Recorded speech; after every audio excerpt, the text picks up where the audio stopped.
Welcome to Heritage Owl History Hoots. Today, we're really going to get into the life of a foundational figure in the civil rights movement who we recently lost, Claudette Colvin. She passed away this month at 86. Right. And you see the headlines, civil rights legend dies, and the obituaries give you the big picture. Sure, the broad strokes. But our mission today is to go way beyond that. We want to understand the real price that was paid by the very first person to resist in one of the movement's most famous battles. Her story is just so essential. It really complicates the narrative we're all familiar with. We tend to focus on the big strategic figureheads. The ones that were chosen. Exactly. But Colvin's life makes you look at the pioneers, the people who kicked it all off, paid this huge immediate price, and then, often had to wait decades for history and the law to catch up. Yeah, and the sources we've got really map that out.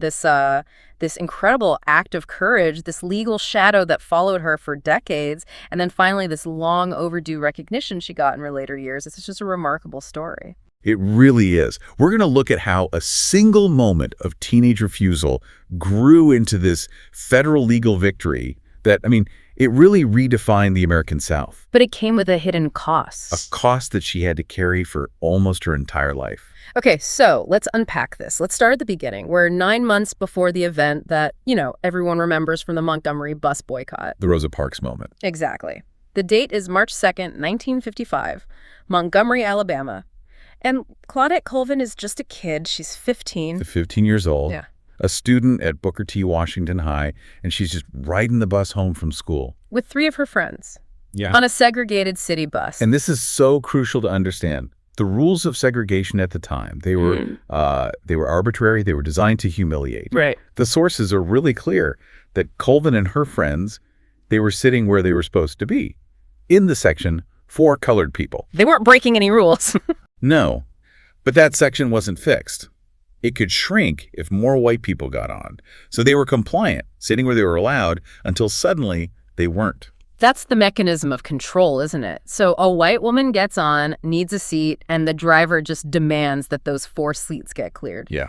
And the detail that tells you everything about the pressure of that moment is that her 3 friends, they just stood up. They complied.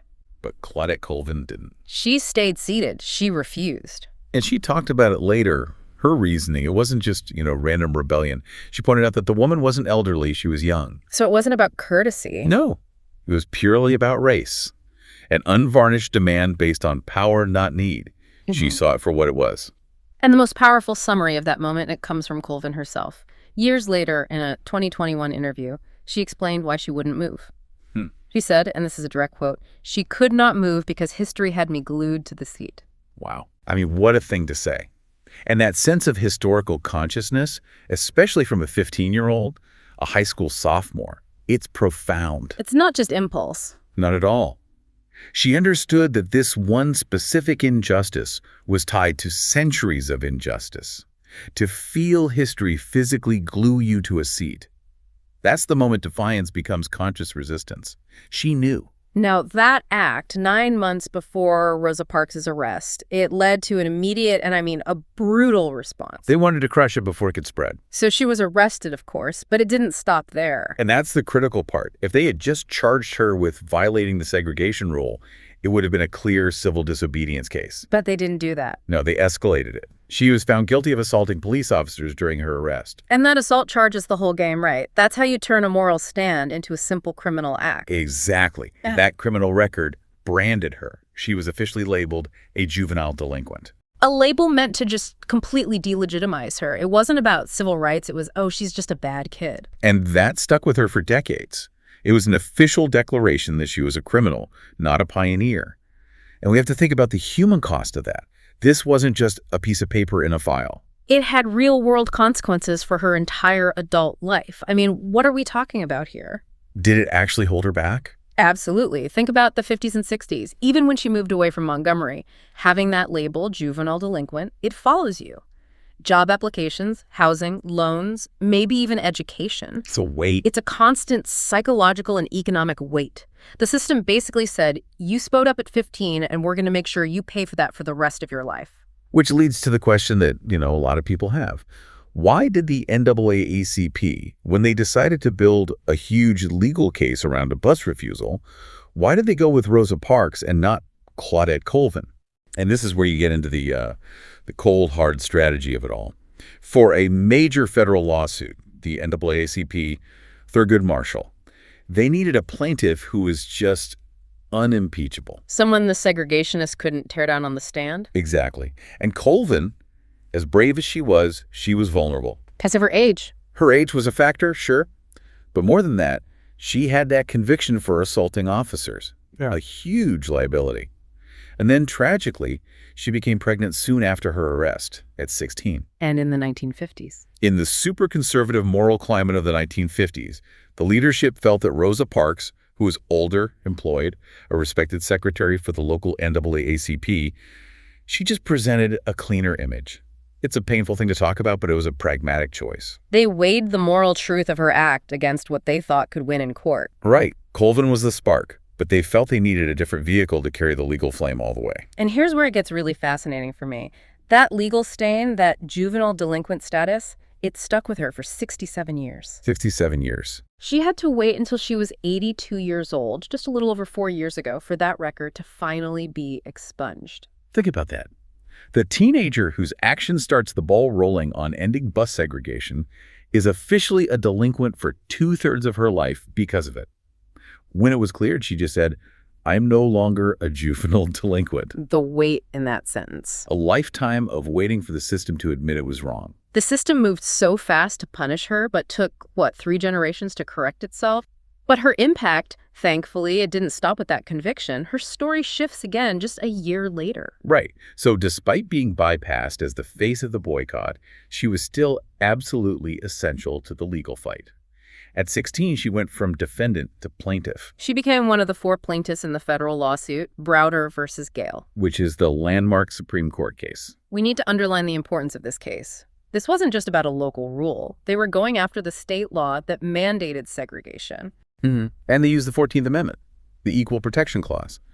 The argument was, basically that any separation forced by the state based on race is inherently unequal. It can't be constitutional. And it worked. The Supreme Court's decision in Browder v. Gale is what legally ended bus segregation in Montgomery. And by extension, it struck a huge blow against Jim Crow laws everywhere. So her act at 15 was the spark, and her legal participation at 16 was the fire that actually burned the old law down. That's why she has to be seen as foundational. Her arrest and the arrests of the other early pioneers, that's what gave the legal team the grounds they needed to even bring the case. Without the first resistors, there's no lawsuit. And, it's so good that in her later life, she finally started to get that widespread recognition she deserved. Yeah, that really started to shift. A really powerful moment was that call she got in 2022. From then Vice President Kamala Harris. Yeah. That was huge because it was official federal acknowledgement. Harris called her a role model and specifically pointed out that she made history at such an early stage of life. It was validating her youth, not using it as a reason to dismiss her. Exactly. And you see it in how historians talk about her now, too. She's no longer a footnote to the movement. No, she's now rightly called the first resistor in Montgomery, Alabama. And I love this phrasing. She's understood to be the opening crack of the movement. That shift in language from a footnote to the crack that breaks the whole thing open, that's everything. It really is. And beyond all the public struggle, she lived a full life. A mother of 2, grandmother of 5, great-grandmother of 7. She left this huge personal legacy, too. Right. And her foundation, when they announced her passing, they talked about her bravery, resilience, and unimaginable courage. And they said they'll remember her laughter, her sharp wit, and that unwavering belief in justice. I mean, you need that sharp wit, that fierce belief to stay glued to your seat when the whole world is telling you to stand up. Absolutely. If we connect this to the bigger picture, Claudette Colvin's story is this powerful reminder that movements are so often started by the people with the least power, who pay the heaviest price, and who don't get the immediate praise. So what does this all mean for you, the listener? I think it means that when we celebrate these huge historic victories, we also have to remember the painful, decades-long process it took to get justice for the people who started it all. Exactly. The final thought from Claudette Colvin's life is this. She was 15 when her action helped end bus segregation in Montgomery, but she had to wait over 60 years until she was 82 for the law to finally clear her name. It just shows you that historical correction, it moves at a glacial pace. It's so much slower than the courage it takes to actually start the change. So we want you to think about the silent costs carried by those first resistors. How many others might still be out there waiting for their stories and their records to be cleared and finally recognized? A true deep dive means we celebrate the victory, but we also have to sit with the lifetime of consequence that came first.